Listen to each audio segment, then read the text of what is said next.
Hi, this is Dana. On this channel, I speak on Gnostic spirituality. This is the third video on death attacks, which is the graduation phase in your ascension, again, where are lumped together technology, medical treatment, and sorcery, necromancy, witchcraft, voodoo, whatever.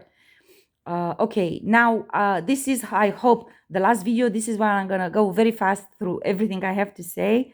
I did make notes this time to make sure that I'm not forgetting anything.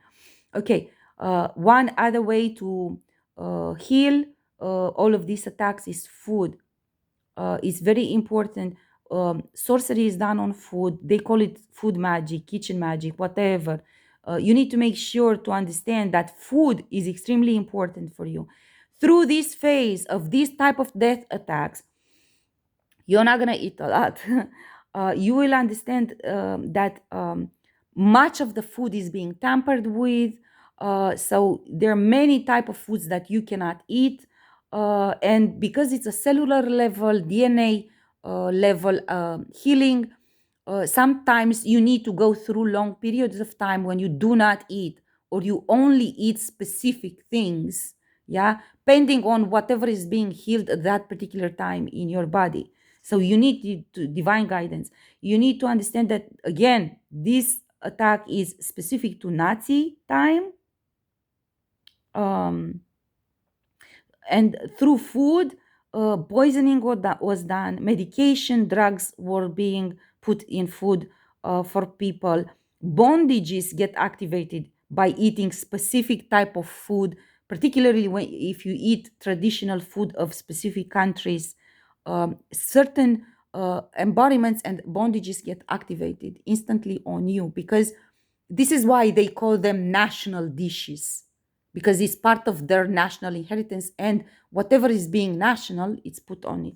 So you need to make sure, and I, through my healing, I had specific guidance. You do not eat Greek food at this time. You don't eat Indian food at this time. You don't eat Romanian food at this time. You don't. So you need to check.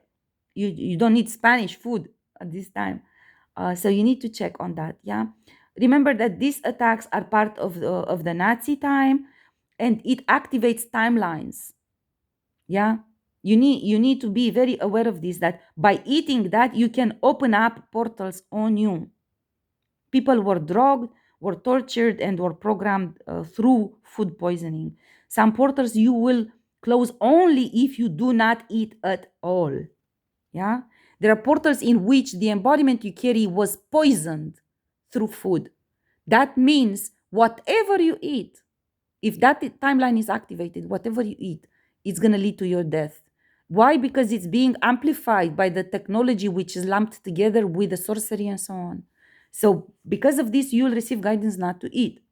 I must tell you that there were times in my last spiritual journey, and not only then, when literally I was starving and I was like praying to God, please just do this, heal this, just I need to eat, please.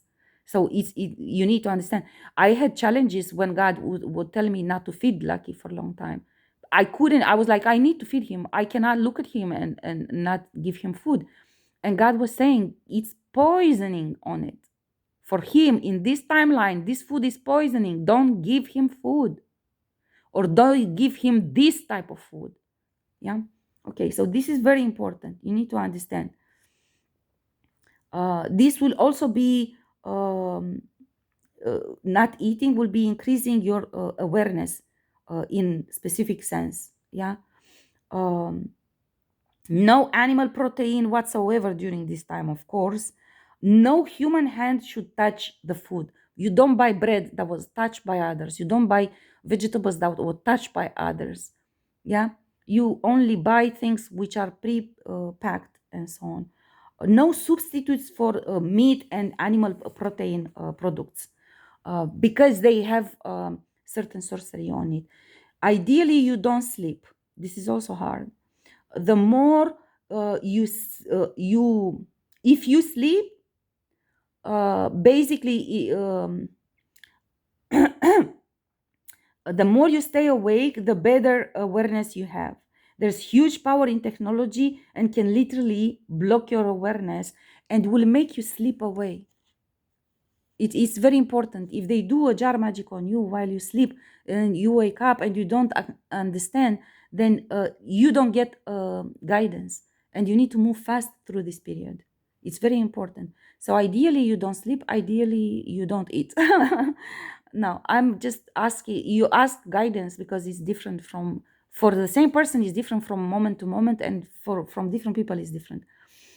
Don't accept medication, not even anything that is medical, not even to be registered by any organization which is affiliated with medication, like any social services or any like this.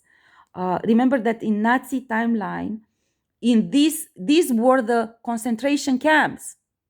They were doing this in concentration camps, and they were using this to put fake diagnosis on you, to put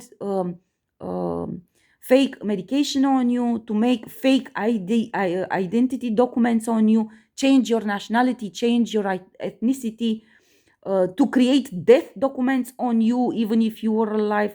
They were using this to kill you, to steal your identity, but also to create fake documents of other people being related to you. So all of this is symbolic, but it's embedded in that timeline. What does it mean? It means this is being released. These entities are being released, and everyone around you is body jumped, which means even if they don't work for a convent, that darkness will take, if that darkness takes hold of them, and if they are not at the same level with you of graduation, that darkness will take hold of them, because they don't see it, they don't understand it, they are not at your level, they don't understand what is going on. Even if they are spiritual, they will still not see it. You need to understand this. For example, in Spain, I wanted to take, I needed a ride, and God told me, you don't take a ride, because none of the drivers that are around here are at your level, and they will be body jumped by all these entities. Nobody can drive you. You need to drive yourself. You need to get the car and drive yourself, because nobody can face the type of attacks sent to you, because they are not at your level. They are not in the same phase of ascension as you. They will get there probably, but not now. So for this reason, they become your enemy in your second, even if they don't do it on purpose. Yeah. So you need to understand this. Don't accept anything with medical association. There are also certain portals which can be closed only if you go there. There was the situation in my last spiritual journey when Lucky was under death attack, and I was trying my best, all the healing types that I knew to do on him, and I was freaking out because he was getting worse and worse and worse. And I was like so scared. So I said to God, I'm stopping the car. I'm stopping the car now. I pull over, and I need to stay with him to get him outside. I cannot see him suffering like this. And God explained to me, listen to me. There is nothing on the face of the planet you can do. If you want Lucky to stay alive, drive as fast as you can to Nuremberg. That's the only way you keep him alive. Because this is a poisoning and a torture and a death inflicted on his soul as human in a Nazi concentration camp. You need to get to Nuremberg. This is the only thing that saves Lucky now. And of course I listened. And of course I drove continuously. I don't even remember for how long. I didn't stop even for a cigarette at all. And indeed, when we got to Nuremberg, Lucky healed. But I was not even in Germany at the time when this was happening. We were, I think, in Hungary, or I don't know. I don't remember exactly in which country we were when this was happening. But again, I had to drive very long to get there. I was exhausted when I got to Nuremberg, but I finally saw Lucky healed, and he could eat and sleep. Yeah. Okay, so this is important to understand. Check your guidance. The mindset of the one who goes through the attack is extremely important. The willpower, the control of the energy, and being positive mindseted are critical. This is critical. This is extremely important. And And I will come back to this topic maybe a little bit later, because I see that I'm not sure that I have enough time. God says I have enough time. Yeah, so this I do for Lucky always. So I never show him how bad the situation is. I always keep him happy. I always play with him. He never sees me crying, because it's important for him not to take in what is being sent to him: fear, depression, all these negative emotions which are sent to him. You can heal them only if you don't play the negative energy on him. I mean, you don't allow it. Yeah. So this is important. This I do for Lucky always, wherever we are. Lucky, I never show Lucky how dangerous the situation is, or how in what bad situation we are. This not only for Lucky, of course. This I did also for my adoptive father in 2007, when we were in a when he went through heart surgery, and he went to the hospital. God guided me to talk about this, because he says there are people who go through this, or your family members go through this. um, okay, so the battery is a little bit low. It's gonna be dark now, but I can say this because I know what it's about. The idea is that the doctors, after doing investigations, the doctor said, he cannot be saved. He will die. He's like a bomb waiting to explode. This was the words of the doctor, which she said in front of me and him. He was present. This is very bad. 97% of his aorta, the gland which takes blood to your heart, is obturated, and he cannot be saved. He's too old. At this age, cannot be operated, and this and this and this, and all sorts of things, really bad things. And he basically, they said, he's like a bomb waiting to explode. I need you to take him home, because we cannot have him die here in the hospital, particularly since we know there's nothing we can do for him. Yeah. So it was a horrible experience. I'm not gonna go too much into depth. The point is that I did succeeded to get a surgery done on him, but he never saw me cry. He never saw me worried about this. I kept him positive. I kept him away from his spouse, because she's the type of woman who's gonna start making hysterical affirmations, declarations, and very bad predictions. Oh my God, the destruction will come. You will die. Now what we do now? And I was like, no, you don't see her. You stay in hospital. I'm taking you from here. And I pulled him out of the negative picture which that doctor described to him, and I said, no, this is bullshit. Listen to me. We will get through this. I will get you through this. This is going to be solved. God will help us. And I in 1 week from then, I was supposed to go to Germany with my job on a tenure at the Romanian embassy in Germany. So I said, I'm canceling my departure. I'm canceling my job, and I will find a solution, and we will solve it. And I did. I canceled my departure. I found out information how to solve it. I found out it cost 10,000 euro. Only the instruments that needed to be placed inside of the aorta for him to feed his heart with blood. And I borrowed the 10,000, of course, because I didn't have the money. And I kept him positive at all times.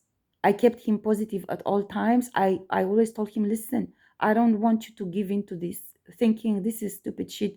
These people are just tired, and they do this to everybody. They are them, we are us. God will help us, and you're with me, and we get through this together. And I kept him focused. I always found many ways in which to distract his attention from this, got him involved in many things, to again keep him focused on something else, not on this topic. Kept him positive at all times. And it's very important. God shows me to give you. I don't know why He wants me to talk about this, but God shows me to talk to you about the moment when He got into the surgery. I had to take a plane with Him and to go to another city far away. It was very complicated. And a lot of money involved. I had to stay at the hotel. He had to stay at the hotel and wait for the accept from the hospital to be under surgery, because nobody wanted to do surgery on him. And so it was very complicated. But we got to the point when he was going into the surgery. And I don't know who needs to hear this, but God shows me specifically to talk about this. And of course, that was probably the hardest time of my life, because we were in front of the surgery area. There were 3 or 4 doctors that were gonna be in the room, because they didn't know if there were 3 types of surgery that they were trying, and they said, we tried the first one. If that one fails, then another doctor needs to step in, and another specialist then needs to try a different way to do it. And if the second one fails as well, the third one needs to get in. So it was very complicated. And everybody was giving no chances, you know so because of his age. But again, I kept him positive at all times. I draw his attention to many other things. I kept saying, I need you to help me do this. How can I do this?